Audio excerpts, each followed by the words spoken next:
마가복음 11장 1절에서 10절까지 길지 않으니까 우리 함께 합독하겠습니다. 마가복음 11장 1절에서 10절까지 자, 함께 합독하겠습니다. 시작. 그들이 예루살렘에 가까이 와서 감람산 벳바게와 베다니에 이르렀을 때에 예수께서 제자 중 둘을 보내시며 이르시되 너희는 맞은편 마을로 가라. 그리로 들어가면 곧 아직 아무도 타보지 않은 나귀 새끼가 매어 있는 것을 보리니 풀어 끌고 오라. 만일 누가 너희에게 왜 이렇게 하느냐 묻거든 주가 쓰시겠다 하라. 그리하면 즉시 이리로 보내리라 하시니 제자들이 가서 본즉 나귀 새끼가 문 앞 거리에 매어 있는지라. 그것을 푸니 거기 서 있는 사람 중 어떤 이들이 이르되 나귀 새끼를 풀어 무엇하려느냐 하매 제자들이 예수께서 이르신 대로 말한데 이에 허락하는지라. 나귀 새끼를 예수께로 끌고 와서 자기들의 겉옷을 그 위에 얹어 놓으매 타시니 많은 사람들은 자기들의 겉옷을 또 다른 이들은 들에서 벤 나뭇가지를 길에 펴며 앞에서 가고 뒤에서 따르는 자들이 소리 지르되 호산나 찬송하리로다. 주의 이름으로 오시는 이여 찬송하리로다. 오는 우리 조상 다윗의 나라여 가장 높은 곳에서 호산나 하더라. 아멘. 오늘 제목은 주의 이름으로 오시는 이여 라는 제목으로 함께 말씀을 나누도록 하겠습니다.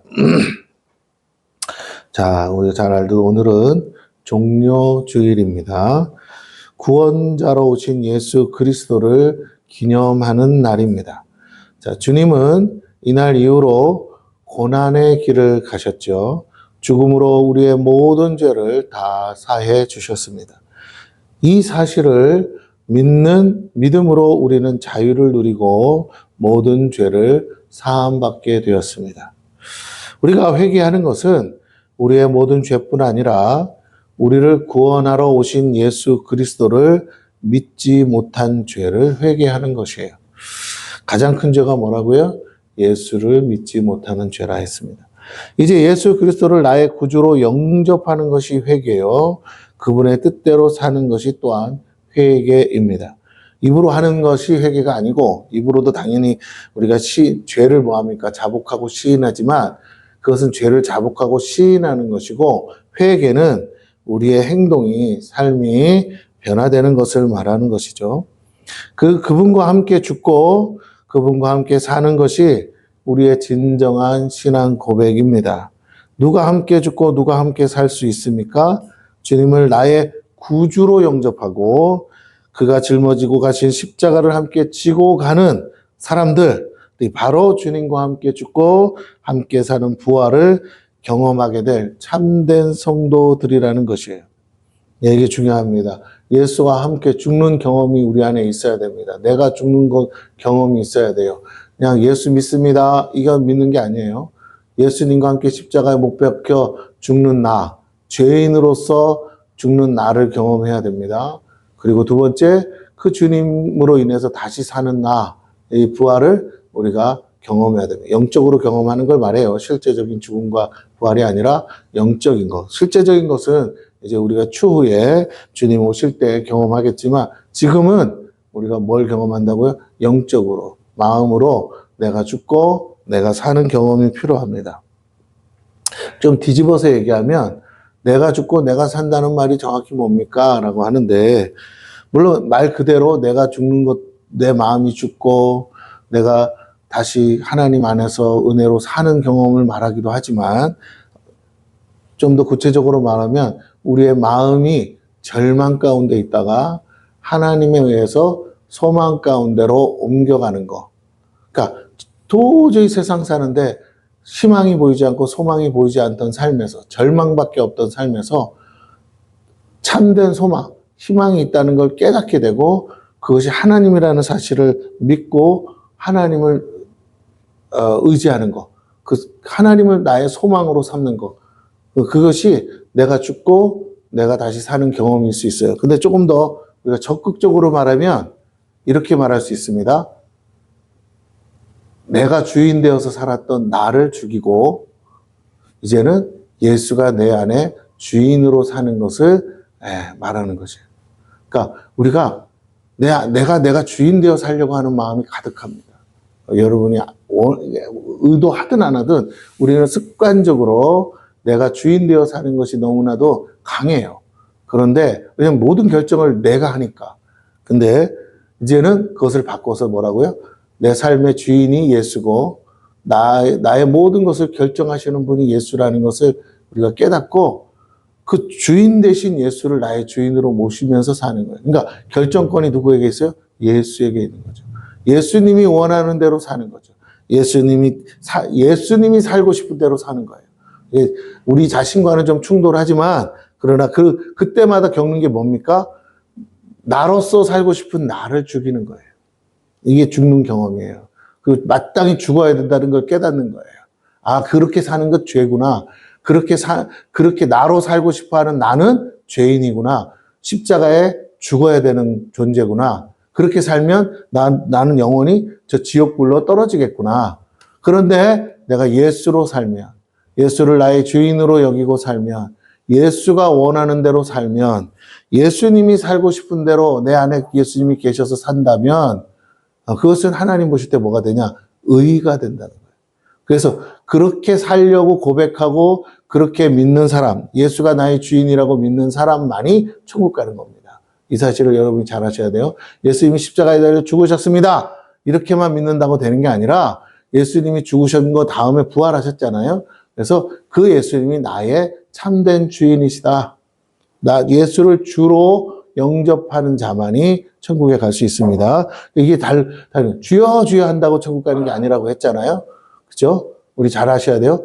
믿음으로 가는 건 맞는데, 믿음으로 가는데 이런 거 있어요. 믿음 없는데도 바른 말을 할 수 있어요. 그죠? 믿음 없는데도 바른 말은 할 수 있어요. 내 마음은 안 믿지만 입으로는 바른 말 할 수 있잖아요. 그러나 진짜는 하나님은 거기에 속지 않아요. 하나님 우리의 중심을 보신다 했습니다. 내가 말을 하든 안 하든 내 마음의 소리가 있어요. 내 마음이 진짜로 그걸 믿느냐라는 거죠. 내가 정말 예수님을 나의 주인으로 믿어요. 그분이 나를 다시 살게 하실 거라는 걸 믿어야 돼요. 그래야 예수와 함께 죽을 수가 있어요. 죽어도 두렵지가 않은 것이죠. 네, 세상 사람은 왜 안 죽으려고 합니까? 죽음의 두려움이 있고 죽음의 공포가 있습니다. 죽음 이후의 세계에 대해서 말은 많지만 확실하게 증명되거나 믿을 수 있는 게 없기 때문에 그래서 불안한 거죠. 할 수만 있으면 이 땅에서 오래 살고 싶은 게 모든 사람의 소원 아니겠어요? 그러나 예수 믿는 사람은 이제 사는 게 목표가 아닙니다, 여러분. 우리는 잘 죽는 게 목표예요. 천국 가야 되니까. 우리의 인생의 목적이 바뀌었어요. 우리는 이제 할 수만 있는 대로 오래 사는 게 아닙니다. 우리는 할 수만 있는 대로 천국 가야 되는 것이에요. 아멘? 네, 천국 가기 위해서 사는 것이에요. 천국 가기 위해서 교회 나오는 것이에요. 천국 가기 위해서 예수 믿는 거예요. 그거 아니면 예수 믿을 필요가 없습니다. 아무리 열심히 살아도, 아무리 잘 살아도, 아무리 위대하게 살아도요, 시간이 되면요, 우리 생애 시간이 딱 멈추는 순간 우리는 가야 됩니다.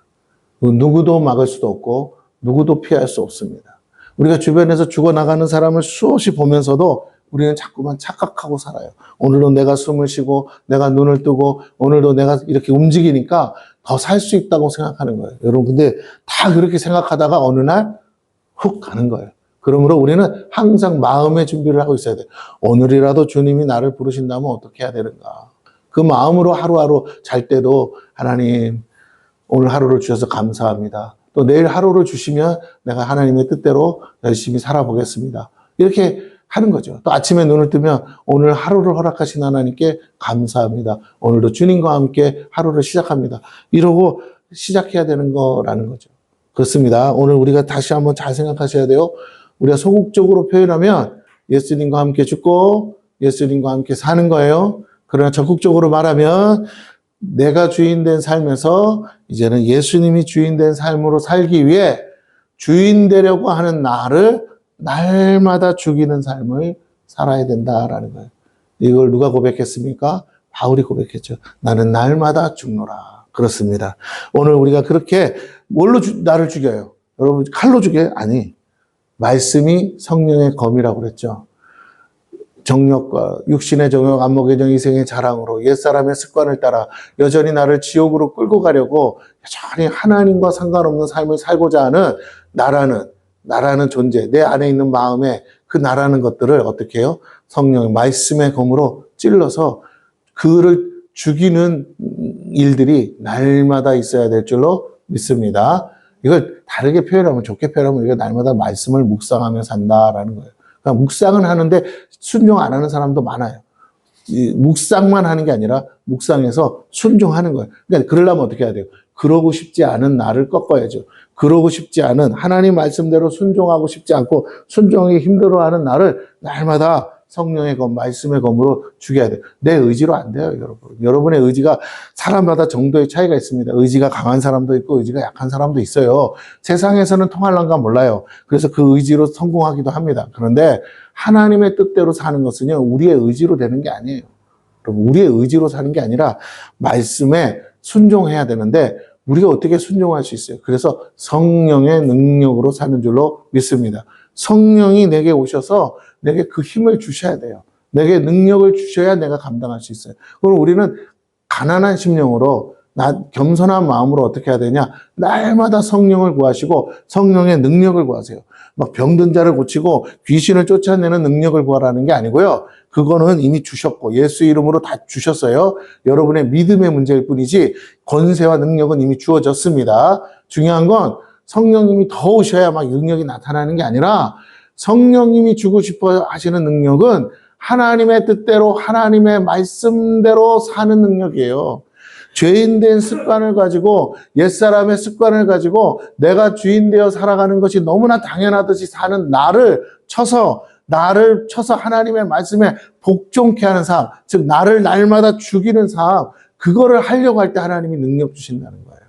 여러분, 이게 중요합니다. 그러니까 나는 그러고 싶지 않은데 하나님이 뜻대로, 하나님 원하시는 대로 살기 위해서 나를 쳐서 내 육체든 내 마음이든 쳐서 하나님의 뜻에 맞추어 살도록 순종케 하는 것, 그 힘, 그 능력, 그것이 성령의 능력인데 그 능력이 저와 여러분에게 충만하기를 축원합니다. 그걸 구하라는 거예요. 그걸 구하라는 거예요.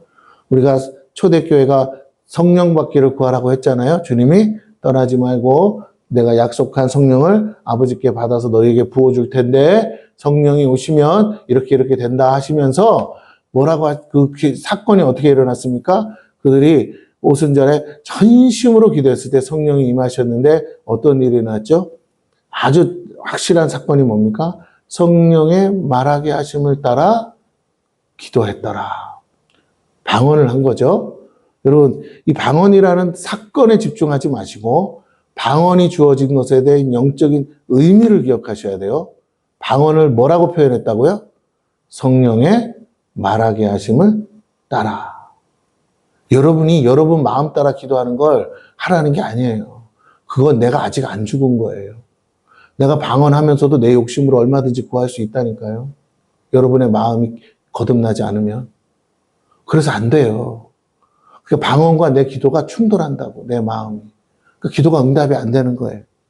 오늘 다시 한번 성령의 말하게 하심을 따라 우리가 구할 수 있어야 돼요. 이제 자꾸 내 입에서 내가 하고 싶은 거 구하지 말고 성령의 말하게 하심. 근데 무슨 내용인지 못 알아들으니까 뭐 하라고 그래요? 통변하기를 구하라. 그런데 여러분 다시 잘 보면 성령이 어떤 말씀을 하시느냐 봤더니 항상 그래요. 통변을 해보면. 성령은 말씀, 기록된 말씀을 가지고 우리에게 기독케 하세요. 우리 안에서 어떤 계시적인 것이 온다 그러면 통변하는 사람이요. 통변을 하는데 마치 사람들이 하듯이 하는 통변은 그거는 퀄리티가 낮은 거예요. 어린아이 같은 거예요. 말 따서 엄마 하는 거 통변하는 거랑 같은 거예요. 진짜 제대로 통변하는 건 뭐냐면 성경의 말씀이 나와야 돼요. 이 사람의 영이 하나님의 말씀을 가지고 기도하기 시작해야 돼요. 물론 그냥 되는 건 아니에요. 우리가 말씀을 부지런히 묵상도 해야 됩니다. 하지만 그래야 돼요. 그래서 통변을 했을 때 뭐가 나와야 된다고요? 하나님의 말씀이 나와야 돼요. 언약이 나와야 돼요. 하나님은 거기에 반응하신다. 내 영이, 내 안에 있는 성령이 뭘 우리에게 계시하겠습니까? 이미 기록되어 있는 말씀, 그 중에서도 우리에게 약속하신 언약을 통해서 하나님이 축복하시고 하나님이 그 언약을 이루는 도구로 우리를 삼으사 하나님의 뜻을 이루어 가신다는 거예요. 여러분. 그래서 하나님 빌립보서 4장 13절에 뭐라고요? 하나님이 자기의 미쁘신 뜻을 위해서 뭐라고 우리에게 당시 소원을 두고 행하시느니라. 자기의 소원을 두고 행하신대요. 네. 하나님의 뜻을 위해서 우리 소원이 아니고 하나님의 소원을 우리에게 두셔서 우리로 하여금 기도하게 하신다. 그래서 바울이 뭐라고? 영으로도 기도하고 통변을 해서 뭐예요? 마음으로도 기도해서 영으로도 응답받고 마음으로도 응답. 왜? 기도는 했는데 뭐가 무슨 내용인지 모르니까 응답이 돼도 뭐가 응답되는지 모르는 거죠. 그러니까 어떡하나. 마음으로 기도하라고 내가 하고 싶은 소원 다 아뢰라는 게 아니라 통변을 해서 하라는 거예요. 통변이 안 되면 어떡하냐고. 말씀을 보세요. 말씀을 묵상하면 하나님이 통변의 은사를 주셔요. 여러분이 사모하시면. 그러니까 부지런히 말씀을. 예, 통변하다 보면 자꾸 말씀으로 통변되는 게 그게 가장 좋은 거라고 제가 말씀을 드렸습니다. 물론 꼭 그런 건 아니에요. 우리가 일상적인 언어로도 통변이 되는데 그건 좀 수준이 낮다고 생각해요. 왜? 믿음이 안 가. 너무 뻔한 소리라. 이해가 되십니까? 예, 근데 이제 갑자기 나도 모르게 뭐라고요? 하나님 말씀이 나온다면, 그죠? 놀랍잖아요. 그 말씀을 붙들게 되잖아요. 나 별로 이 말씀을 이렇게 생각도 안 하고 있던 말씀이 갑자기 튀어나와? 그때 이게 계시의 말씀이라는 걸 여러분이 경험하게 된다는 거예요. 그러니까 우리가 말씀을 다 암송하고 있지는 않잖아요. 근데 어느 순간에 나와요. 신기하게도. 그게 성령께서 하시는 일이에요. 그렇게 통변이 돼야 돼요. 그걸 가지고 뭐라고요? 우리의 마음의 소원을 이게 하나님 뜻이었구나. 이게 하나님의 소원이구나 해야 돼요. 물론 그렇게 안 하고 평상시에는 어떻게 해야 되냐. 부지런히 말씀을 묵상하다가 거기에 나와 있잖아요. 하나님 뜻이 뭔지. 내가 묵상하다 보면 하나님 뜻이 뭔지 알게 되잖아요. 그걸 기도하라는 거예요. 기도라는 말은 내가 소원 성취를 위해서 하는 걸 말하는, 그건 간구라고 그랬어요. 이해가 되십니까? 간구는 뭐라고요? 내 소원 성취. 그것도 하라고 그랬어요. 하세요. 근데 우선순위가 뭐라고요? 기도를 하라는 거예요. 기도는 뭔데요? 하늘에서 이룬 것 같이 땅에서도 이루어지이다. 하나님이 하늘에서 이룬 뜻이 뭐냐는 거예요. 그것이 오늘 내 삶을 통해 이 땅에 이루어지기를 뭐 하라고요? 그게 뭘 구해야 될지 알아야 기도가 나오죠. 매일 해주세요 하는데 그건 다 간구라고요. 기도가 안 나오니까 하나님의 뜻이 이루어지지 않고 하나님의 뜻을 이루려다 보니까 하나님이 뭐예요? 나와 씨름하시고 내 안에서 나인 것처럼 주인 되어서 하는 나를 꺾는 거예요. 그거 말고 나는 너를 그렇게 쓰지 않고 나는 너를 그렇게 부르지 않고 나는 너를 그렇게 사용하지 않을 거야. 나는 너를 그리로 보내지 않을 거야. 나는 너에게 그런 일을 시키지 않을 거야. 내 뜻은 이거야 하면서 하나님이 우리 안에서 씨름하신다고요. 성령께서. 영으로 방언 이거 하면 할수록. 왜? 자꾸 내 안에서 사단이 역사하면서 내가 원하는 것만 기도하게 하니까.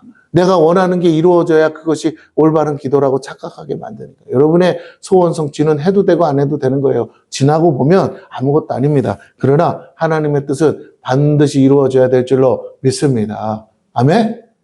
여러분이 구원받은 건 하나님의 뜻인 줄로 믿습니다. 하나님이 누군가를 두드려서 전도시켰고요. 하나님이 누군가를 붙들어서 나에게 하나님 말씀을 전하게 하셨고 하나님이 누군가를 통해서 나를 하나님의 자녀 삼으시고 하나님께로 지금까지 인도하신 줄로 믿습니다. 할렐루야. 그렇게 순종하는 사람을 찾으신다고요. 아나니아에게 뭐라고?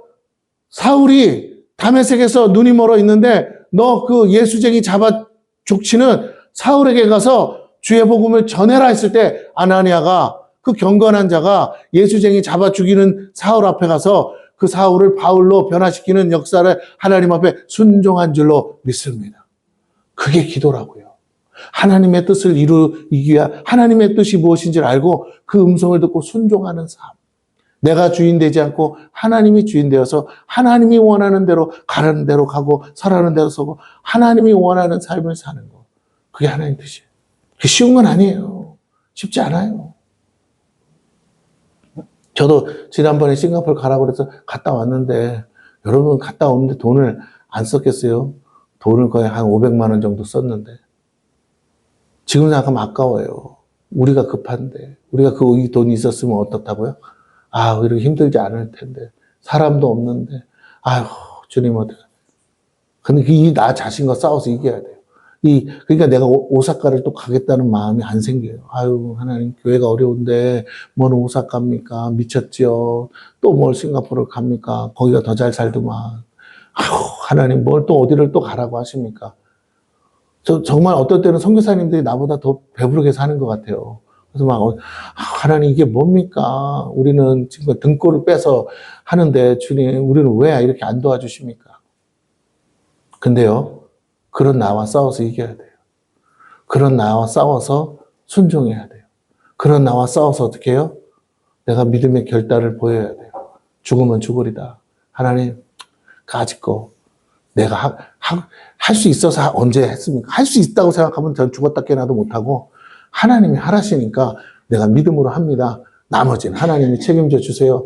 하시고 갈 때 하나님이 일하심을 보게 될 줄로 믿습니다. 할렐루야. 여러분도 이런 시간들을 통과하셔야 돼요. 나와 싸워서 이기는 시간. 나는 이렇게 하고 싶고 마음은 기도하면 이렇게 하라는 마음은 오고 그럴 때 그 나와 싸워서 이기는 그게 내가 죽고 예수가 사는 경험인 줄로 믿습니다. 그럼 어떻게 하라고요? 매일 날마다 하셔야 돼요. 그렇지 않으면요. 사단은 오늘이라도 할 수만 있으면 택한 자라도 뭐라고요? 넘어뜨리려고 오는 사자와 같이 이를 갈고 있어요. 여러분, 나는 예수 믿었으니까 이제 천국 당연히 가는 거야? 천만에 만만해요. 매일매일 근신하라고 되어 있습니다. 너희는 깨어 뭐라고요? 근신하라. 때가 가까웠다. 그러면서 사단이 나를 넘어뜨리려고 밀가부로도 타니까 너희들 자꾸 뭐라고? 조심해. 긴장해. 오늘이라도 넘어지면 어쩌면 잘못하면 마귀의 손에 붙들려 갈 수 있어. 믿음을 잃어버릴 수 있다고요. 우리의 삶의 이 상황 때문에. 내 뜻대로 안 되는 이 상황들 때문에. 내 마음대로 풀어지지 않는 이 상황들 때문에 우리는 어떻게 해요? 믿음을 잃고 넘어질 수 있더라는 거예요. 그죠? 그래요. 네. 우리 어저께, 금요일날 우리 전사님, 금요일이 아니라 토요일이구나. 어저께 전사님 댁에 가서, 이사 예배 드렸는데, 이제 막 기억이 가물가물하네. 당이 떨어지니까 기억이 가물가물하네. 자, 이게 뇌가 안 돌아가. 자, 예. 이사 예배를 드렸어요. 그런데, 그렇게 제가 전했어요. 하나님이 이 집을 주려고 그 어려운 시간을 허락했나 보다. 왜? 그렇지 않으면 이사 누가 해면 돈 들여서 누가 뭐하러 멀쩡한 집 놔두고 또 딴 데로 왜 갑니까? 근데 지금 이사를 하고 보니까 모든 상황이 합력하여 선을 이루더라. 할렐루야. 예, 우리 선하자매도 지금 거기 서울에 가서 덕은지구라고 그래서 거기 아주 좋아했어요. 신도시예요, 신도시. 아주 잘 돼 있는데, 우리 봉담처럼 점점 좋아지네. 서울이니까 더 좋아지겠죠. 더 빨리 좋아지겠죠. 왜? 바로 옆에가 상암이니까 많은 사람들이 이제 뭐 직장 다니는 사람, 청년들이 글로 와서 취직하면 다 그리로 이사 올 텐데, 오피스텔에 이제 들어가서 하는데, 우리 전사님 그러더라고. 바꿨으면 좋겠다고. 혼자라면, 자기 본인이 살고 싶을 정도로 좋다고 하는데, 어쨌든, 거기 한강뷰인가? 한강뷰래요, 여러분. 세상에나. 그런데 월세, 뉴욕만 해도요, 월세 그렇게 하려고 하면 한 달에 500씩 줘야 된대. 뉴욕의 원룸도. 한강이 보인다는 거지? 조금이라도 뭐, 보이면 됐지. 뭐, 진짜 보고 싶으면 조금만 자전거 타고 나가면요, 그거 한강이에요. 그래서 제가 드리고 한강 둔치가 있으니까 거기서 막 다들 조깅하고 하잖아요. 얼마나들 많이 하겠어요. 그런데 제가 드리고 싶은 얘기는 뭐냐면 이거 그냥은 안 돼요. 하나님이 움직이셔야 되는 줄로 믿습니다. 아니 직장에 이사 간다고 말은 해놓고는 거의 1년을 안 가다가 이제 간다고 그러고 그 다음에 이제 또 전사님들 상황이 어려워지니까 월세 이만큼 이거 다 내고는 못 살아요. 줄여서 가야 됩니다. 하고 갔는데 어떻게 하나님 일하셔서 계약된 집도 계약을 파기하고 계약하게끔 해서 제가 어저께 가보니까 놀랐어요. 집이 깨끗하게 올 수리되어 있는 거예요. 올 수리. 야. 그래서 전에 제가 집 보러 다닐 때 그 아파트를 가봤거든요. 정말 돈 줘도 안 들어갈 집이었는데 아파트인데 전도사님 댁을 보니까 너무 좋아. 그리고 이 정문인가 거기서 바로 앞이잖아요. 그러니까 오고 가기도 없고 앞에 뭐 다 있잖아요. 상가고 뭐고. 그러니까 근데 또 조용해. 돌아앉아 있어가지고 그래서 야, 하나님이 그 주인은 수리한 지 1년밖에 안 됐대요. 근데 자기가 살 집을 그렇게 자기가 살 거니까 수리해놨는데 곧 나가고 이렇게 전도사님 들어가게 하신 거 얼마나 감사해요. 야, 너무너무 좋아요. 그러니까 집에 있으면서 만족감이, 저도 우리 집에 있으면서 200%거든요. 만족감이 아마 100%가 넘으실 거예요. 그래서 내가 그랬어요. 살 수 있을 때까지가 보장된 시간이 4년이니까 4년 이빠이 다 사셔라. 그리고 이제 나중에 잘 돼서 회복하시면 되니까. 권사님도 좋다고 하시더라고. 집 넓으면 사실 이제 어르신들은 불편하잖아요. 걸어다니기도 힘들고, 청소하기도 힘들고. 근데 권사님은 딱 이제 부엌도 가깝고, 그쵸? 다 줘. 내가 보니까 권사님을 해서 주신 것 같아요. 할렐루야. 그래서 너무너무 집이 좋아서 저도 만족이 돼요. 이사 예배 여러 번 드렸지만, 와, 이렇게 깨끗하게 올수를 해놓고 있냐. 진짜 부러울 정도로 그렇습니다. 여러분에게 하나님께서 어떤 상황을 만드시는데, 그때는 죽을 맛인 거예요. 믿음을 잃어버릴 수 있어요. 사단이 계속 공격합니다. 계속 공격해요. 근데 이제 상황이 반전이 돼서 이렇게 일이 결과가 나오고 나면, 이래서 그랬구나, 하나님. 이래서 하나님이 이런 축복을 주셨구나, 은혜를 주셨구나. 그래서 이런 상황들을 허락하셨구나.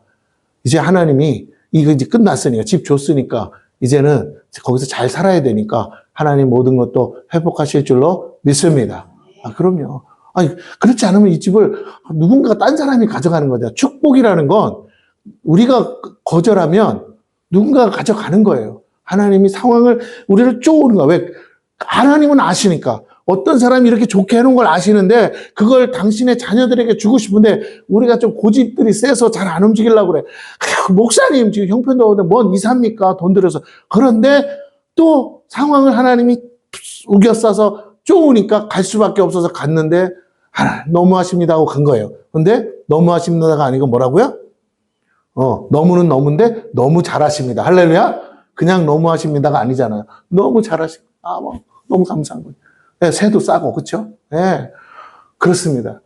저희도 이사를 여러 번 해보지만 늘 갈 때마다 만족감이 계속 상승돼요. 왜? 하나님이 내가 기대한 것보다 더 좋은 집들을 계속 주시니까. 물론 살림살이를 넓혀가면 좋겠지만 줄여갈 때도 있거든요. 그래서 항상 지금 사는 집도 저한테는 200%예요. 만족감이. 그래서 우리도 얘기해요. 7월 달이면 계약 끝나는데 여기 더 살까? 그래요. 괜히 움직이지 말자. 그러고 있어요.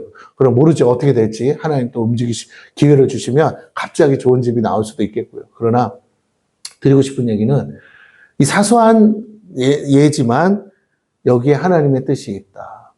나만 죽으면 돼요. 내 생각만 죽고 그냥 하나님을 붙들고 믿고 하나님 뜻대로 가자면 불 속에 들어가는 것 같은데 머리털 하나도 상하지 않는 기적이 일어날 줄로 믿습니다. 하나님은 영광 받고 싶으신 거예요. 그래서 당신의 말에 순종하는 자들을 찾으시는 거예요.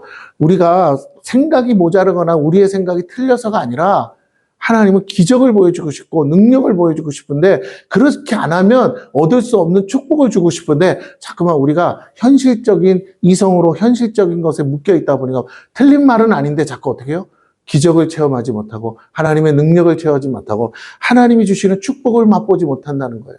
그냥 내 손에 쥐을 수 있을 만큼만 쥐고 사는 거예요. 여러분, 하나님은 한아름 우리가 이렇게 끌어안을 만큼의 복을 주시기를 원하시는 줄로 믿습니다. 그러다 보니까 우리가 때로는 원치 않는 가운데도 잘못해서 잘못이 아니라 우리가 그 마음을 내려놓지 않아서 우리를 마치 두들겨 패듯이 그런 연단의 시간이 있습니다. 우리의 믿음의 그릇을 일부러라도 키우기 위해서 상황을 만드실 때가 있어요. 마치 두들겨 맞는 것 같은데 나중에 보면 그것이 축복이었더라. 다시 말씀드립니다. 우리가 죽고 우리가 사는 것이 이 종려주일이 우리가 정말로 경험해야 될 일인 줄로 믿습니다. 할렐루야. 옆 사람에게 했어요. 제발 죽으세요. 시작. 나는 죽어야 돼요. 예수가 살아야 돼요. 내 안에서. 그래서 내 입으로 뭐라고? 예수님이 하셨어요. 하나님이 하셨어요. 이 말이 의도해서 하는 말이 아니라 뭐라고요? 할 말이 없는 거야. 그 말밖에는 저절로 나와야 돼. 아멘? 선생님 누가 하셨다고요? 그래요. 계약된 집을 왜 깨트리냐고. 그죠? 그 사람도 집 보고 갔는데 물론 그 사람은 더 좋은 데 갔을 거예요. 더 좋은 데가 생겼으니까 깼겠지. 하지만 어쨌든 저는 그게 너무 감사한 거예요. 예? 이상한데 거지 같은 데 들어가서 전사님이 왜 하나님이 내 발목을 잡았는지 막 그랬으면 나도 진짜 죽을 마실 텐데 지금 내가 안심이 됐어요. 솔직히 약간 좋다는데 얼마나 좋을까 했는데 너무 잘 해놔가지고 어디 뭐 이불 댈 데가 없어요. 뭐 싱크대도 그렇고 화장실은 저 진짜 내가 처음 봤어. 화장실은 광이 나더라고요. 그 광나는 화장실 내가 처음 봤어. 내가 거기서 볼일 보고 싶을 정도로 볼일은 안 봤지만 어머 세상에 우리 화장실도 이러지는 않는데 여기는 광이 난다. 그냥 새 거로 해놨으니까. 그래서 너무 감사하더라고요. 여러분 그렇습니다. 그 이제 금요일 날은 임치련 목사님을 만났는데 임치련 목사님이 막 그냥 얘기할 사람이 없다가 이제 한국말로 얘기할 사람이 생기니까 밥도 안 먹고 얘기만 하시는 거예요. 계속 얘기를 하시는데 하여튼 뭐 우리 만나는 사람들은 얘기를 막 풀어내려고 애를 쓰더라고요. 듣는 것도 힘들어요. 예? 그래서 이분이 막 주제가 일관되게 안 가. 이 생각나면 절로 갔다가 저 사람에게 좀 약간 할머니라 이렇게 막 새는데 내가 이제 끌고 오죠. 주제를 흐트러지 않게. 근데 그분의 얘기는 결과적으로 뭐냐? 잘 되었다. 잘 되었다. 그 가기 전까지 얼마나 힘들고 막 깨지고 터지고 막 발가락 다치고 막 그분의 그 열정이 있어. 자기가 뭔가를 해야겠다는. 그런데 이제 막 그거를 몇 년, 한 2년인가 우리가 씨름을 했죠. 막 그러다가 이제 결국 다 깨지고 다 터져가지고 저한테 와서 한 말이 뭐냐면 목사님 말씀대로 할게요. 아무것도 안 할게요. 저 아무것도 안 할게요. 근데 또 하나님이 아무것도 못하게 해놨어. 왜? 그 자폐아 손주 데리고 갔으니까 걔를 봐야 되니까 아무것도 할 수가 없어요. 짬짬이 이제 뭐 돌아다니시는 것 빼고는 아무것도 못하는데 하나님이 아무것도 못하는 상황이지만 감사할 수밖에 없는 상황을 다 만드셨어요. 그래서 두 자녀가 든든하게 치과를 하는데 내가 처음 들었어. 치과를 하는데요. 거기 피지에서 치과 의사를 하는데 딸내미는 한 달에 대충 아무리 못해도 1,000만 원을 번대. 아들은 1,200만 원을 번대. 놀래지도 않으셔요. 할렐루야. 여러분은 간땡이가 부으신 거죠? 그 돈 같지도 않은 돈 가지고. 근데 피지에서 1,000만 원 벌기가 쉬운 줄 아세요? 근데 거기서 1,000만 원, 내가 그걸 보면서, 어머, 하나님 복 주셨구나. 이제 조금만 기다리면, 이제 그 전에 불 났던 그곳에. 근데 불이 난 게 다행인 거야. 싹 지금 이제 청소를 해야 되는데 아직 청소가 안 돼. 업체가 지금 일을 안 해서 그런데 그 허가가 떨어져야 된대요. 그래서 하고 나면 아마 이제 돈이 모아지면 하나님이 하시겠죠. 싹 되면 거기서 3층 정도 올려서 거기다가 이제 클리닉도 세우고 그다음 이제 자기 건물에다가 세우는 거죠. 그리고 거기에 이제 우리 센터도 실로암 센터도 선교센터 들어서 교회를 할 수 있게끔 지금도 이제 집에서 피지 사람들 몇 가정이 모여서 예배는 드린대요.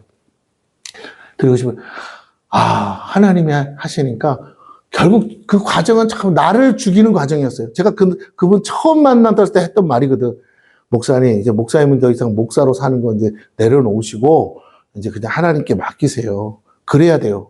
근데 이분이 그 자기 자신을 못 이기는 거야. 모든 거 자기가 다 했거든요. 근데 이제 그 자기가 죽어지는 시간이 말이 안 통하니까 막 하나님이 막 들고 깨고 하면서 몸을 막 망가뜨리고 하면서 결국은 손을 놓게 했는데 그게 진짜 뭐 나빠서 그런 게 아니었다는 거죠. 하나님 이분에게 자녀들을 움직여야 되니까 그 자녀들을 움직이기 위해서 목사님이 손을 놓게 만드죠. 그리고 나중에 그 딸이 피지로 가는데 그 일을 하고 있으니까 애를 봐줄 사람이 엄마여야 되는데 결국 엄마가 거기에 동의해서 이제 가서 애도 보고 평안하게 있는데 뭐 얼굴 제가 볼 때는 더 좋아졌어요. 그래서 드리고 싶은 얘기는 여러분에게도 부탁을 드립니다. 이제 하나님과의 씨름을 이제 멈춰야 돼요. 이제는 주님을 따라가시는 저와 여러분이 되어야 될 줄로 믿습니다.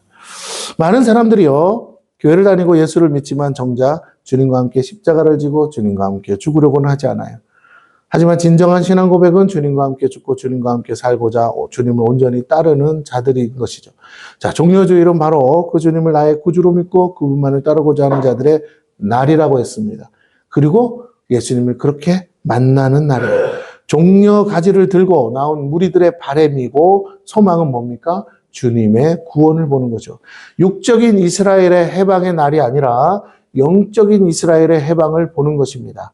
온 인류를 구원할 예수 그리스도를 영접하고 온 인류의 죄를 짊어지고 가시는 주님을 나의 구주로 믿고 따르는 거예요. 고난은 부활을 위한 반드시 거쳐야 될 과정 아니겠습니까? 고난이 없고 죽음이 없는데 어떻게 부활이 있을 수 있어요? 그러므로 불가분, 부득불 우리는 죽음도 경험해야 됩니다. 내가 죽는 경험은 우리를 살리기 위한 하나님의 축복의 과정입니다. 죄를 십자가에 못 박고자 주님이 함께 죽어주신 거예요. 순도 100%를 만들기 위해서는요, 풀무불에 집어넣어야 되는 거예요. 그러나 죽음도 주님을 붙들 수 없어 3일 만에 다시 부활하셨어요. 우리만 그런 게 아니라 주님이 몸소 그것을 증명하십니다. 죽음도 사망도 이기지 못한 주님으로 인해 우리는 영원한 죄사함과 함께 영원한 부활의 생명을 누리게 되었다는 것이죠. 이 사실을 함께 기뻐하고 그렇게 구주로 오신 주님을 영접하는 날이 바로 종료주일이다. 그래서 함께 말씀을 통해서 그 주님을 만나는 시간이 되기를 원합니다. 1절에서 3절을 다시 읽습니다. 그들이 예루살렘에 가까이 와서 감람산 벳바게와 베다니에 이르렀을 때 예수께서 제자 중 둘을 보내시며 이르시되 너희는 맞은편 마을로 가라. 그리로 들어가는 곳 아직 아무도 타보지 않은 나귀 새끼가 매여 있는 것을 보리니 풀어 끌고 오라. 만일 누가 너에게 왜 이렇게 하느냐 묻거든 주가 쓰시겠다 하라. 그리하면 즉시 이리로 보내리라 하시니. 여러분 2절까지의 말씀만 들으면 이거 뭐예요? 도둑질이죠. 맞습니까? 강도질이죠. 이거 순종할 제자가 어디 있어요? 대놓고 도둑질, 강도질을 하라는데. 근데 3절 말씀을 딱 얘기해 주면서 결코 도둑질도 강도질도 아니라는 거예요. 뭐예요? 이건 예비되고 준비되었다는 것이죠. 이게 중요합니다. 하나님은 주님의 죽음을 위해 이미 모든 걸 준비하셨어요. 주님도 그 사실을 아셨고 하나님이 예비하신 죽음을 위해 제자들에게 그것을 준비하도록 시켰습니다. 여러분 제자들이요. 오늘 우리와 같은 마음으로 가지고 있겠죠. 그런데 그 상태로만 있었다면 제자들이 이거 순종 못해요. 잘못하다가 돌 맞아 죽어요. 율법에 어긋나는 거라. 주인이 나타나서 뭐라고? 이 도둑놈만 하면요. 다 잡아서 죽일 거예요. 그런데 이 둘이 가서 누군가가 왜 그러냐 하거든 뭐라고요? 주가 밑도 끝도 없는 얘기잖아요. 네? 그러니까 보세요. 이 나귀 새끼가 있는데 이 나귀의 주인이 있다는 말이죠. 그 주인이 보내서 왔다는 말이죠. 그래서 그 주인이 쓰겠다고, 주인이 쓰신다고 그래서 내가 풀어서 가져가겠다는 말이죠. 우리가 강도질, 도둑질하는 게 아니라 이 나귀의 주인이 가지고 오라고 그래서 가는 거라는 거죠. 솔직히 근데 안 믿으면 어떡할 거예요? 그렇죠? 주인이 오라고 그래. 주인인 걸 증명하라고 해도 할 말 없잖아요. 그런데 순순히 들어줬다는 거죠. 그러면 거기에 있던 사람 누구도 이 나귀 새끼의 주인이 있었다 없었다? 없었다는 거죠. 예, 그렇습니다. 근데 우리가 만약에 그렇게 하라면 여러분 순종하시겠어요? 전사님 보고 저 집이 네 집이다. 가서 네가 오늘부터 들어가 앉아 살아라. 뭐라고 하거든. 당신은 누구셔? 그러면 주인이 쓰시겠다고 나보고 가서 살랍니다. 그러면 하시겠어요? 우리 이성으로 안 맞잖아요. 맞죠? 그래 안 그래요? 그잖아요. 근데 가끔 보면 좀 신앙의 믿음이 극단적인 분들 보면 이런 일 합니까 안 합니까? 하죠. 예. 여러분 잘 아는 주님의 교회 김용도 목사님도 그랬대잖아. 아파트 얻을 때. 아파트 앞에 가가지고 막 기도하면서 주님이 주신다 그랬다고 그러고. 막 경비 아저씨가 막 쫓아내고 했대잖아요. 돈이 있냐고, 돈은 없는데 주님이 곧 주신다고 했다고. 그래서 맨날 가가지고 기도했다고 그러잖아요, 여러분. 주차장, 쫓겨나면 주차장 가서 기도하고.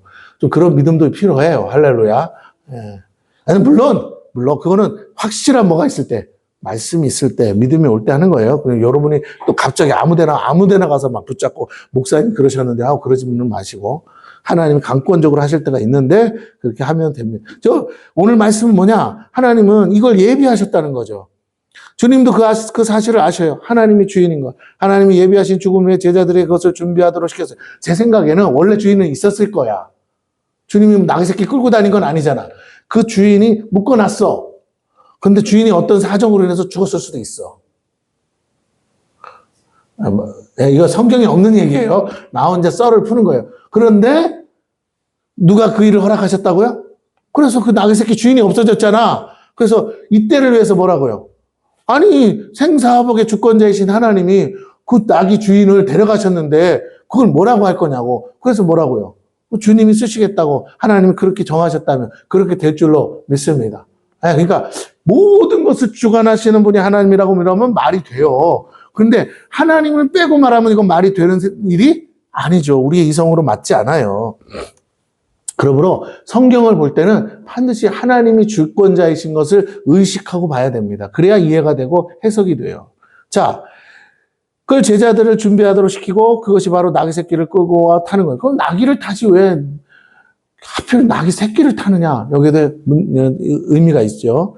이것은 성경의 예언을 성취하기 위함이에요. 뭐냐면 겸손의 왕으로 오신 예수를 증거하고자 하셨다는 거예요.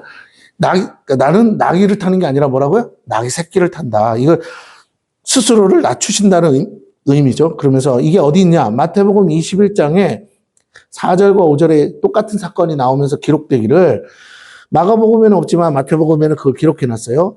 이는 선지자를 통하여 하신 말씀을 이루려 하심이라 일러스되 시온 딸에게 이르기를 내 왕이 내게 임하나니 그는 겸손하여 나귀 곧 멍에 매는 짐승의 새끼를 탔도다 하라 하였느니라 그랬습니다. 자, 여기서 나오는 선지자는 누구냐?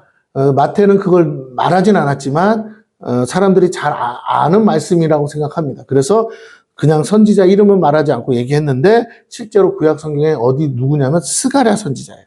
그래서 스가랴 9장 9절에 보면 똑같이 이 말씀이 나와요. 어떻게 나오냐면 시온에 따라 크게 기뻐할지어다 예루살렘에 따라 즐거이 부를지어다 보라 내 왕이 내게 임하시나니 이거 이제 메시아 예언이거든요. 그는 공의로우시며 구원을 베푸시며 겸손하여서 나귀를 타시나니 나귀의 작은 것 곧 나귀 새끼니라 라고 성경에 명확하게 기록이 되어 있는 거예요. 예수님이 뭐 나귀를 타기 싫어서 안 탄 게 아니라 성경의 예언을 뭐하기 위해서 성취해. 그러면 이분이 누구라는 얘기예요? 이분이 바로 이스라엘에 하나님이 보내시는 왕이라는 얘기예요. 이분이 정말로 이스라엘을 구원할 자라는 메시아라는 증거라는 것입니다. 자, 그래서 이 나귀를 탔다는 것이죠. 바로 그 겸손의 왕으로서 나귀 새끼를 타시는 분이 예수 그리스도라는 걸 증거하는 사건이고 그가 바로 여호와 하나님이 말씀하신 구원자 그리스도임을 증명하는 거예요. 이 종려주일에 예수님이 하신 일을 통해 예수님이 누구라고요? 구원자요 메시아라는 거. 하나님이 보내신 자라는 걸 증명하고 있습니다. 그래서 예루살렘 하나님의 성전으로 입성하시는 거죠. 예수가 바로 이스라엘이 그렇게 기다리던 메시아고 그리스도라는 사실을 알리는 사건이었습니다. 하나님 앞에서 교만은 마귀를 나타내죠. 여러분 잘 보세요. 교만은 마귀죠. 교만의 앞자기가 마귀니까 교만의 왕이 마귀라면 그 반대인 하나님 앞에서 뭐라고요? 겸손의 왕으로 오신 분이 예수 그리스도다라는 거예요. 마귀의 손에 빼앗긴 영혼들을 되찾아서 하나님께 돌려드릴 분도 예수 그리스도라는 것을 증명하기 위해서 이 사건을 하신 겁니다. 하나님이 인정하시는 진정한 왕이 바로 예수 그리스도라는 거예요. 그러니까 예수님의 행동 하나하나는 성경을 예언을 성취하게 한 행동이라는 것을 우리가 잘 알았으면 좋겠어요. 그래서 예수님은 뭐라고 말해요? 성경대로 오셨고 성경대로 사시다가 성경대로 가셨다는 거예요. 할렐루야. 그리고 다시 성경대로 재림하신다는 겁니다. 그러므로 여러분은 뭘 믿어야 돼요? 그 예수를 증거한 성경의 말씀을 믿을 때 여러분이 영육간에 구원을 얻게 될 줄로 믿습니다. 자, 그렇습니다. 실제로 이스라엘 해방을 위해 육신적인 왕이 아니라 하나님 나라 왕으로서 영혼들을 다스리기 위해 오신 분이요. 그가 죄 가운데 빠진 당신의 백성들과 영혼들을 구원하자 오셨어요. 자, 세상의 왕은 화려한 입성을 하겠지만 하나님이 보내신 영혼의 왕은 겸손하여서 나귀 새끼를 타시고 자기 자신보다 자기를 보내신 하나님을 증거하시고 하나님의 뜻을 이루고자 온 백성의 죄를 담당고자 입성하셨다는 것입니다. 여러분, 세상에서는 왕이 최고예요. 맞습니까? 그러나 이스라엘의 왕권 제도에서는 왕이 최고가 아니에요. 왕은 하나님이 세워야 돼요. 맞습니까? 그러므로 왕은 누구의 뜻을 이루기 위해서 세워진 존재예요? 하나님의 뜻을 이루기 위한 대리자로서 세워진 줄 믿습니다. 그러니까 하나님 뜻대로 안 하면 하나님이 멸하시잖아요. 그래요. 왕은 왕인데 자기가 최고가 아니야. 자기 위에 주인이 있고 자기가 정말 섬겨야 될 참된 왕이 있는 거죠. 여러분, 세상의 왕이 누구였습니까? 아담이었어요. 아담에게 허락되지 않은 건 아무것도 없어요. 오직 한 가지, 뭐만? 선악을 알게 하는 나무의 실과만 먹지 말라는 거예요. 왜? 너 위에 누가 있다고? 주인이 있고 왕이 있다고. 그러니까 너는 내가 너를 다스리는 존재로서 내 말에 복종한다라는 의미로서 이게 일종의 신앙 고백이잖아요. 충성 맹세예요. 저 선악을 알게 하는 나무 실과 아무리 먹고 싶어도 뭐라고? 저것만은 뭐라고? 손도 대지 말고 보지도 말고 먹다 먹지도 마라. 그럼 죽어 이런 거예요. 그런데 그 짓을 한 거죠. 다 허락해주고 요거 하나만 어기지 말라고 했는데 그거 하나를 어기는으로써 하나님과의 이 관계가 깨어져 버린 거예요. 그래서 하나님 나라를 잃어버리고 에덴에서 쫓겨서 세상 가운데서 세상 풍파 속에서 그냥 짐승한테 쫓겨다니면서 사는 일개 그냥 피조물에 불과하게 됐어요. 하나님의 그 영권을 잃어버리니까 사람도 그저 짐승과 다를 바가 없어졌다는 거예요. 이게 중요합니다. 오늘 우리가 다시 인생을 회복하고 싶습니까? 여러분의 삶을 회복하고 싶어요? 그러면 어떻게 해야 되냐면 하나님의 영권이 여러분 안에 오셔야 되는데 영권이 온다는 건요. 하나님 갑자기 능력을 빵 줘서 오는 게 아니고 내가 철저하게 하나님 앞에 순종할 때 주어지는 것인 줄로 믿습니다. 아니 대통령이 대사를 보냈는데 대통령의 뜻대로 안 해주면 대사가 그러면 대사를 어떻게 해야 돼요? 저기하고 바꿔야죠. 다른 대사를 보내야 되잖아요. 마찬가지예요. 하나님 우리에게 어떤 권세를 주신다고요? 우리에게 어떤 축복을 주십니까? 우리에게 어떤 능력을 다 목적은 하나예요. 누구의 뜻대로 하라고? 하나님의 뜻대로. 그러니까 작은 것에서부터 뭐 하시라고요? 순종하면 하나님이 큰 것도 맡기시는 축복을 주실 줄로 믿습니다. 이 영적인 원리를 알아야 되는 거예요. 그렇습니다. 주정관계가 분명해야 됩니다. 나의 임금이 누군지를 알아요. 예수님은 철저하게 당신을 낮추시고 당신을 보낸 목적대로 하나님의 뜻을 알리시고 이 백성들 죄 가운데서 누구로부터 멀어졌습니까? 하나님으로부터 멀어진 거예요. 그 멀어진 인생들을 예수가 뭐라고요? 디딤돌이 되고 예수가 그 십자가의 다리가 되어서 우리를 하나님께로 인도하게 할 유일한 길이요 진리요 생명이 되어주신 줄로 믿습니다. 이게 중요한 거예요. 예수 없이 구원도 없지만 예수님이 우리를 구원한 목적은 아버지 하나님과의 관계를 회복하는 거예요. 그럼 우리가 할 일은 뭐예요? 이제 예수님 때문에 죄사함 받았으니 이제부터는 내가 하나님의 뜻대로 살겠습니다. 이 고백이 우리 안에서 이루어져야 될 줄로 믿습니다. 하나님의 뜻이 이건데 내가 이렇게 못 살고 있는데 하나님의 뜻대로 살게 도와 주시옵소서. 하나님의 뜻대로 살 수 있는 능력을 주시옵소서라고 우리가 날마다 그 기도를 해야 될 줄로 믿습니다. 돈 주시고 건강 주시고 이거는 필요한 줄 다 이미 아세요. 세상 사람도 알고 우리도 다 알아요. 그건 그렇게 안 해도 주셔요. 문제는 내 입술에서 하나님의 뜻이 나와야 되고 하나님의 뜻을 내 삶을 통해 이루어질 수 있게 해달라고 내가 거기에 순종할 테니까 하나님 도와달라고 그 기도를 하시는 저와 여러분이 됐으면 좋겠습니다. 자, 죄인된 우리의 죄를 도말하시기 위한 산 제사를 드리셨다는 거죠. 그래서 죄인들의 손에 십자가에 달려 죽게 되었습니다. 그 결과 영원한 승리를 우리에게 주셨어요. 죽었는데 무슨 승리요? 예, 죄로부터의 승리라는 거예요. 이렇게 우리 죄를 위해 오신 예수를 맞이하기에 우리는 무엇을 해야 될까요? 4절에서 10절까지 읽고 마치려고 합니다. 제자들이 가서 본즉 나귀 새끼가 문 앞 거리에 매여 있는지라 그것을 푸니 거기 서 있는 사람 중 어떤 이들이 이르되 나귀 새끼를 풀어 무엇하려느냐 하매 제자들이 예수께서 이르신 대로 말하는데 이에 허락하는지라 나귀 새끼를 예수께로 끌고 와서 자기들의 겉옷을 그 위에 얹어 놓음에 예수께서 다시니 많은 사람들은 자기들의 겉옷을 또 다른 이들은 들에서 벤 나뭇가지를 길에 펴며 앞에서 가고 뒤에서 따르는 자들이 소리지르되 호산나 찬송하리로다 주의 이름으로 오시는 이여 찬송하리로다 오는 우리 조상 다윗의 나라여 가장 높은 곳에서 호산나 하더라. 물론 사람들의 마음은 각양각색이라 이스라엘의 실제적인 회복을 또 해방을 노래했을 거라고 생각합니다. 이 예수를 왕 삼아서. 그러나 이거는 그 당시의 상황으로 보면 이거는 뭐가 되는 거죠? 이거 뭐라 그러지? 반역이죠, 반역. 그잖아요. 로마 황제가 있잖아요. 로마 총독이 와 있잖아요. 또 유대를 다스릴 또 왕도 있어요. 분봉 왕도 있어요. 그러니까 왕도 있고 총독도 있고 황제도 있는데 예수님이 왕 되어서 이거 내 땅이야, 내 백성이야 막 이래버리면 반역 아닙니까? 그래서 실제로 반역죄라고 해서 죄명을 달아가지고 예수님을 십자가에 달려 죽였는데 중요한 건요. 예수님은 그런 의도가 아니잖아요. 그렇죠? 예수님은 전혀 이 땅의 어떤 것, 이스라엘 나라를 회복하는 게 목적이 아니었다는 것입니다. 할렐루야? 네.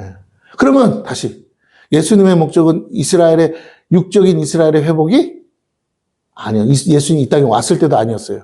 그러면 지금의 이스라엘의 육적인 이스라엘의 회복도 하나님의 뜻은 아니에요. 할렐루야? 그럼 어떤 이스라엘의 회복이라고요? 영적인 이스라엘의 회복이에요.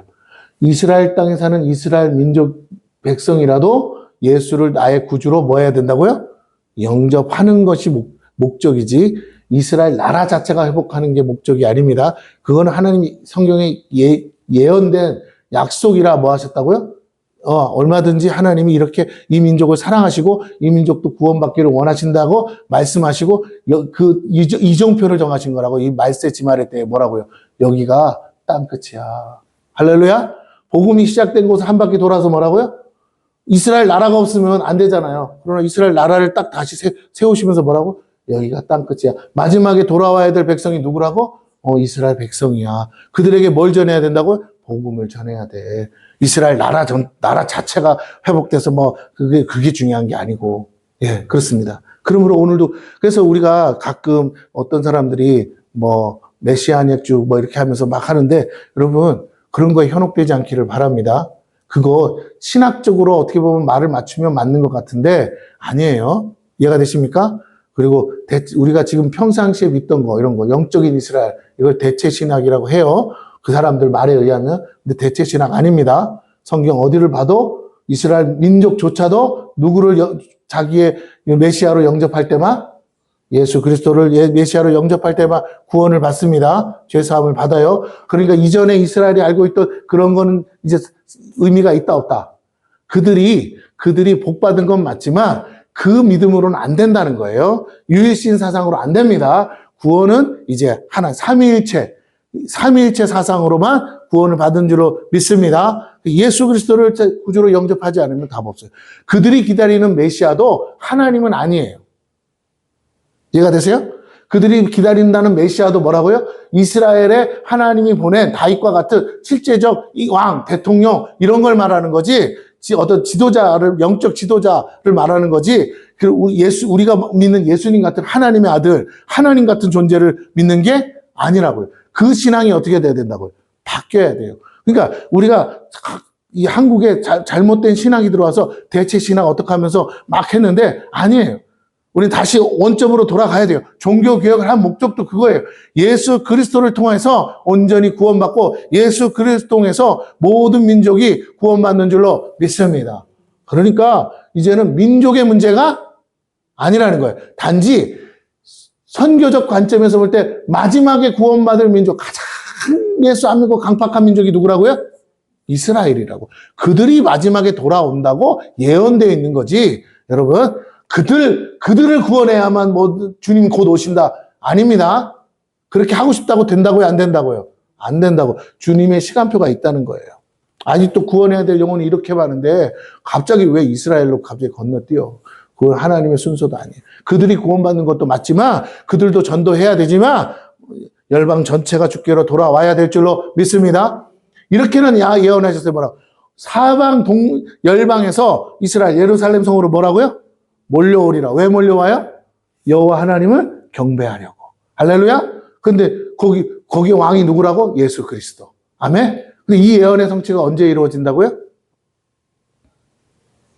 이거는 주님이 재림하신 다음에 천년왕국 때 이루어지는 거예요. 할렐루야. 지금 예루살렘 가서 뭐 할 거예요? 맞죠? 지금도 거기서 모슬렘들이랑 싸우잖아. 우리 성전이니 네 성전이니. 이거 잘못하면 뭐가 된다고요? 진짜 3차 대전 되잖아요. 그러니까 이게 안 되는 거야. 그런 의미가 아니라고. 성경을 잘못 해석하면 자꾸 지금 이 시간에 여기서 뭔가 될 거라고 자꾸 믿고 거기다 끌어 맞추는데 그렇게 하지 않기를 축원합니다.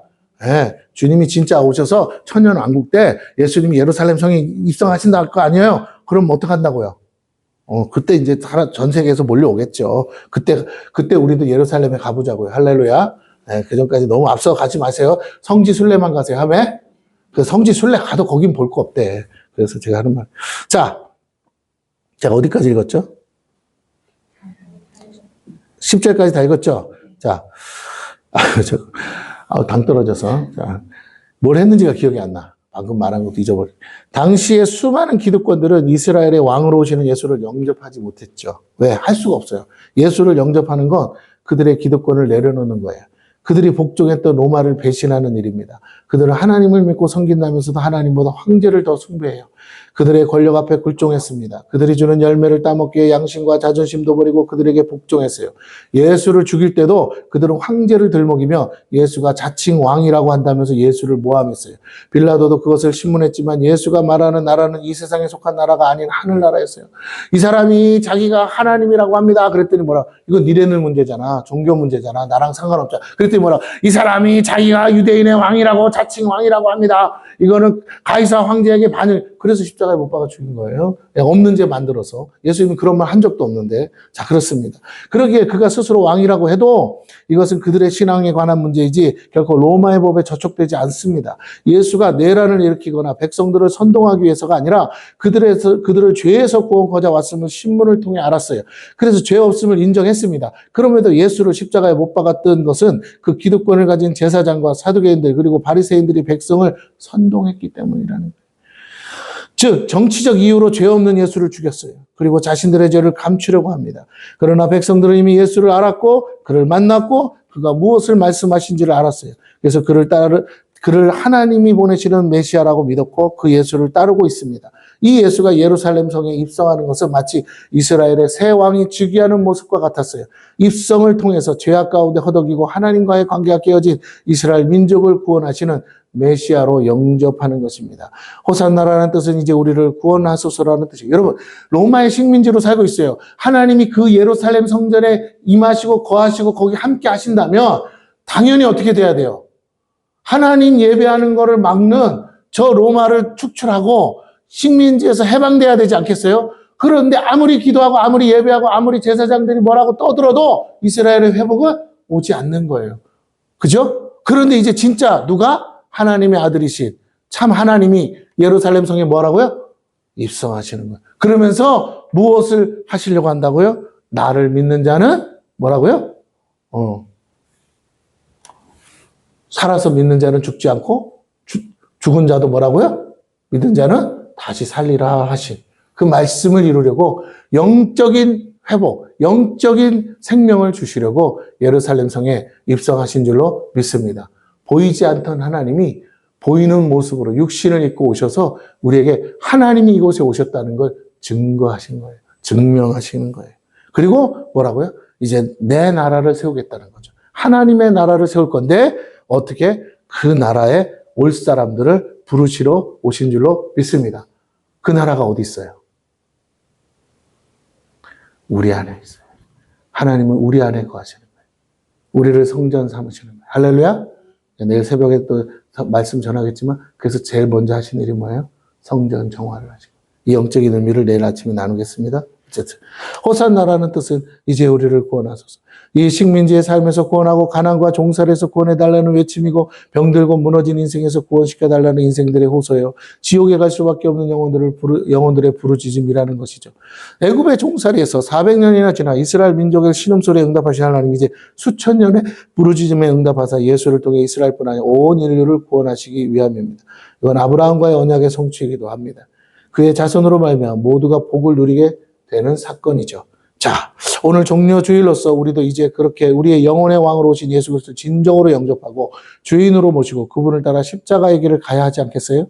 나의 옷자락을 펴고 내 손에 들려진 종려가지를 던져서 주의 오심을 환영하고 이제 다시 오실 주님을 맞이할 준비를 해야 합니다. 내 마음이 세상의 일로 분주하면요, 우리 영혼의 주님을 맞이할 수 없어요.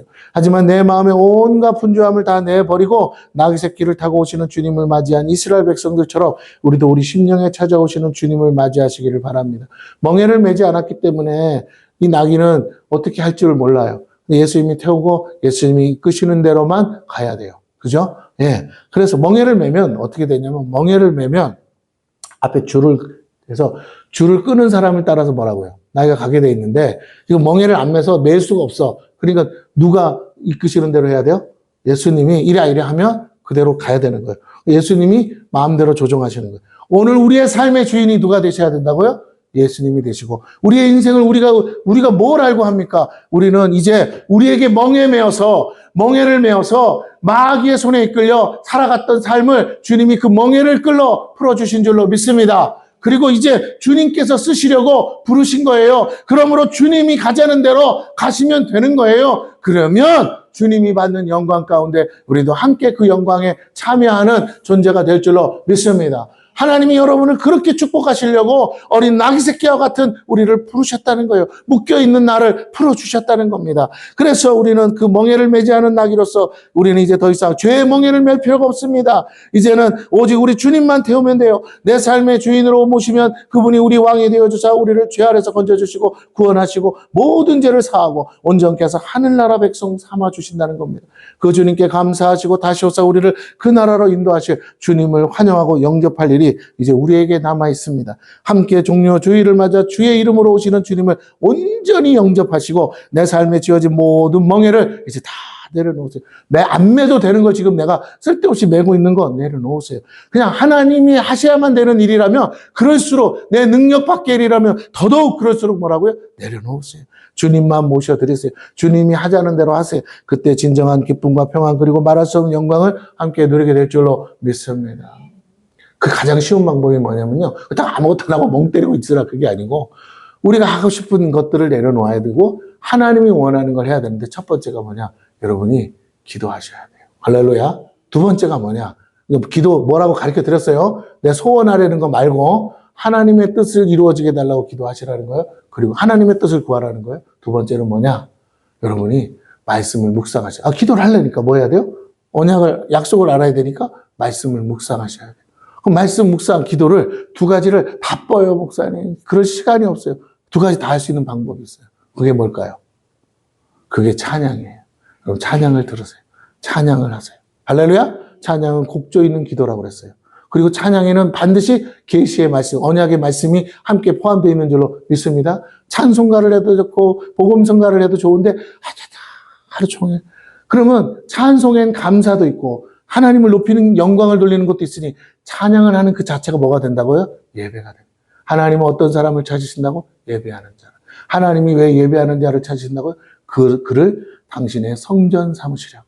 할렐루야. 근데 우리 안에 세상 것으로 가득하면요. 성전이 될 수 없어요. 찬양이 안 나와요. 불평, 불만만 나와요. 근데 다 내려놓으면 돼요. 그리고 주님만 모시세요. 그리고 찬양하세요. 하나님은 예배하는 자를 찾으세요. 온통 하루 중에 하나님을 예배하는 삶을 사세요. 속에서는 찬송이 끊임없이 나와야 돼요. 그러다 보면 그 찬송 가사 하나에서 우리에게 깨닫는 은혜가 있을 줄로 믿습니다. 그리고 약속이 있고 축복이 있어요. 그러다 보면 어떤 일이 생겨요? 신기하게 나는 아무것도 한 것 없는 것 같은데 하나님께는 했죠. 그러나 육적으로는 아무것도 안 한 것 같은데 이삭이 모든 것이 합력하여 삐그덕삐그덕 돌아가지 않던 톱니바퀴가 돌아가듯이 인생의 수레바퀴가 돌아가면서 내 삶에 도울 자들이 나타나고 나를 축복할 자가 나타나고 나를 세워줄 자가 나타나고 끊임없이 일이 되어지는 것을 보게 될 줄로 믿습니다.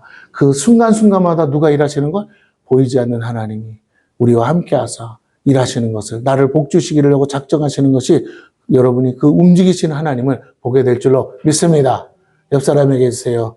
개봉박두. 할렐루야. 네. 네. 그 하나님 만날 거예요. 기도합니다.